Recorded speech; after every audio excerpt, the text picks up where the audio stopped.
If the Mesolithic age taught human beings how to survive in a changing world, then the Neolithic age completely changed the definition of what it meant to be human.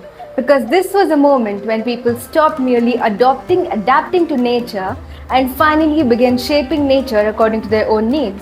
And historians often call this transformation the Neolithic Revolution because very few events in history have changed human civilization as profoundly as the discovery of agriculture. For thousands and hundreds of years, every morning began with uncertainty because if people failed to hunt an animal or gather enough edible plants, they simply went hungry. But imagine the day when someone noticed that the seeds falling on the ground during one season were sprouting into new plants a month later, because that single observation eventually led to one of the greatest discoveries in human history, which was that instead of searching endlessly for food, human beings could actually grow it. One of the biggest misconceptions students have is that agriculture began only once and then spread everywhere, but this is not what archaeology tells us. Because agriculture developed independently in different parts of the world wherever suitable wild plants were available, meaning that there was no single birthplace of farming. Rice could be domesticated in one region while wheat was domesticated somewhere else because different climates supported different crops and human societies discovered farming according to their own environmental conditions. In the Indian subcontinent, for instance, the earliest and the most celebrated Neolithic settlement is Mehergarh in present-day Balochistan, where archaeologists have discovered clear evidence of settled life, agriculture and animal domestication, making it one of the earliest farming communities not only in South Asia but in the entire world. The people of Mehergarh cultivated wheat and barley, gradually replacing hunting as their primary source of food, and as agriculture became more successful, human life became more predictable than it had ever been before. Agriculture did not develop everywhere in India at the same time. And because while northwestern India had already begun farming thousands of years earlier, many parts of South India continued living in Mesolithic conditions for nearly 3,000 more years, showing us that history does not move at the same speed across the entire country. Important Neolithic sites such as Koldeva in Uttar Pradesh have provided evidence of rice cultivation, while Lahura Deva have pushed the antiquity of rice cultivation even further back, with recent studies suggesting dates as early as 6,500 BCE, reminding us that archaeology is constantly evolving and our understanding of the past changes whenever new discoveries are made. Once people began cultivating crops, another remarkable transformation followed naturally, because fields cannot be abandoned every few weeks like hunting camps, and therefore families had to remain close to their farmland throughout the year. This led to the birth of permanent villages, where houses were no longer temporary shelters made from branches and animal skins, but increasingly mud brick structures designed to last for generations. As villages became larger, human relationships also became more complicated because a few families living together require very little organization, but hundreds of people sharing land, water, and food cannot survive without rules and leadership. Gradually, tribes began selecting chiefs. Exchange networks connected different settlements and societies became increasingly organized, laying the foundations for much larger civilizations than would eventually emerge thousands of years later. Technology also entered an entirely new phase during this period. Unlike the Mesolithic age, where tiny microliths dominated daily life, Neolithic people perfected the art of polishing stone tools, producing beautifully finished axes, cells, and adzes from hard igneous rocks such as basalt and granite, making these tools stronger, sharper, and far more durable than earlier generations had ever possessed.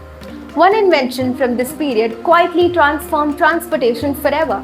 At some point, someone realized that instead of dragging heavy loads across the ground, they could reduce friction by using a wheel.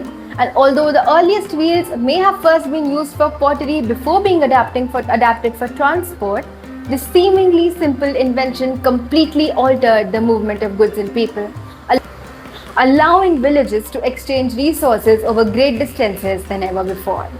Pottery itself underwent a revolution because people who now harvested grain needed reliable ways to store food safely for months rather than consuming everything immediately. Beautiful wheel-made pottery, often fired in kilns, became increasingly common, And alongside these developments, we even find signs of proto-writing, where symbols became appearing on pottery not as a complete language but as early attempts at communication that would one day evolve into writing systems. The Neolithic age also transformed the relationship between humans and animals. Dogs continued serving as companions, but cattle, sheep, and goats became essential part of daily life because they produced milk, meat, labor, and wealth, making domestication one of the greatest economic revolutions in human history. Some of the most fascinating archaeological discoveries from this period came from burial sites, such as Burza home in Kashmir, where archaeologists found humans buried along with dogs, suggesting that these animals were not viewed merely as property but as valued companions, whose relationship with humans continued even after death. Burza home is also famous for its unique pit dwellings, where people dug large underground houses, probably to protect themselves from the harsh winters of Kashmir, reminding us that different environments produce different architectural solutions. Religion and belief systems also became increasingly sophisticated. Rock paintings continued, but they now depicted more organized community life alongside hunting scenes, suggesting that social cooperation has become just as important as survival itself, while evidence points towards nature worship and primitive animism, where natural forces and animals were respected as sacred elements of existence. One archaeological mystery from South India continues to puzzle researchers even today, and it's known as the ash mounds.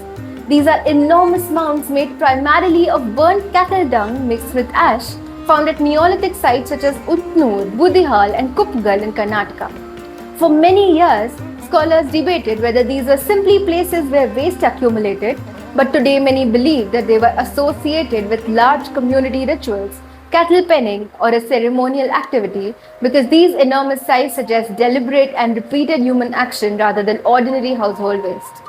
Perhaps the most important lesson of the Neolithic age is that civilization did not begin with kings, monuments, or cities.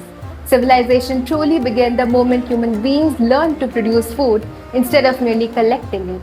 Because agriculture created surplus, surplus created specialization, specialization created trade, and trade created organized societies, and organized societies eventually gave birth to cities, kingdoms, and empires. When we admire Indus Valley civilization or any great civilization that followed, we are actually witnessing the final chapter of a story that began thousands of years earlier in a small farming village where ordinary people planted the first seeds, polished the first axes, domesticated the first animals, built the first permanent homes, and unknowingly transformed the destiny of the entire human race. And that is why historians do not simply call the Neolithic another chapter of the Stone Age. They call it the Neolithic Revolution, because by changing the way humans produced food, it permanently changed the way humans lived, worked, traded, believed, and built civilization itself.